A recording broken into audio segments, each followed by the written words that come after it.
வணக்கம் வணக்கம் ஃப்ரெண்ட்ஸ். நம்ம ஐடி ஜாப் கெட்டிங் பயணத்தில் எனக்கு நாள் 27 இன்னைக்கு ஒரு முக்கியமான வேலை இருக்குன்ட்டு மெயிலை செக் பண்ணதுக்கப்புறம் தான் ஞாபகமே வந்துச்சு. அந்த முக்கியமான வேலை என்னன்னா இன்ஃபோசிஸோட கோடிங் அசஸ்மெண்ட் தான். கரெக்டாக இன்னைக்கு 2 மணிக்கு ஷெடியூல் பண்ணியிருந்தாங்க. ஸோ அதனால இமெயிலில் கிளிக் பண்ணால் கரெக்டாக அசஸ்மெண்ட் பேஜ் ஓப்பன் ஆகுதான்னு செக் பண்ணிட்டு சென்ற நாட்களில் எதுக்கு நம்ம தனியாக எந்த ஒரு ப்ரிப்பரேஷனும் பண்ணலை. இன்னைக்கு கூட ஒரு 1 hour கூட நம்ம ப்ரிப்பேர் பண்ணலன்னா இந்த அசஸ்மெண்ட்டுக்கான மரியாதையே கிடையாது இல்லை. அதனால் ChatGPT நண்பரோட உதவியோட பைத்தான் கான்செப்ட்லாம் கொஞ்சம் ரிவைஸ் பண்ணிட்டு இருந்தேன். கண்டிப்பாக டிஎஸ்ஏலேருந்து தான் கொஸ்டின் வரப்போகுதுன்னு தெரியும். நம்மளுக்கு அந்த அளவுக்குலாம் டிஎஸ்ஏ கான்செப்ட்ல எக்ஸ்பீரியன்ஸ் கிடையாது. இருந்தாலும் ட்ரை பண்ணலாம், ஒரு 1 or 2 கொஸ்டின் ஆச்சும் சால்வ் பண்ணி பார்க்கலாம் அப்படின்னு சொல்லிட்டு தான் அசஸ்மெண்ட்டுக்குள்ள போனேன். டோட்டலாக 3 கொஸ்டின்ஸ் கேட்டிருந்தாங்க. அதில் ஃபர்ஸ்ட் கொஸ்டின் மட்டும் தான் கொஞ்சம் சிம்பிளாக இருந்துச்சு எனக்கு.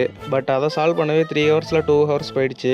நெக்ஸ்ட் கொஸ்டினை ஃபுல்லாக சால்வ் பண்ணல, அட்டன் மட்டும் தான் பண்ணி பார்த்தேன். அப்புறம் டைம் முடிஞ்சோடனே அசஸ்மெண்ட்டை முடிச்சுக்கிட்டேன். நெக்ஸ்ட் வேலையாக நாளைக்கு ஒரு இன்டர்வியூ அட்டன் பண்ண வேண்டியிருக்கு. அதுக்கான ப்ரிப்பரேஷனை பண்ணிட்டு இருந்தேன். அப்புறம் நாளைக்கான இன்டர்வியூ எக்ஸ்பீரியன்ஸை நெக்ஸ்ட் வீடியோவில் ஷேர் பண்ணுறேன். அதனால் ஒரு ஃபாலோ மட்டும் பண்ணி வச்சுக்கோங்க. ஃபைனல் வேலையாக லிங்க்டின்ல ஏதாச்சும் ஜாப் போஸ்ட் மட்டும் தான் பார்த்துட்டு இன்னைக்கான டேவை முடிச்சுட்டு தூங்க போயிட்டேன். நாளைக்கு பார்ப்போம்.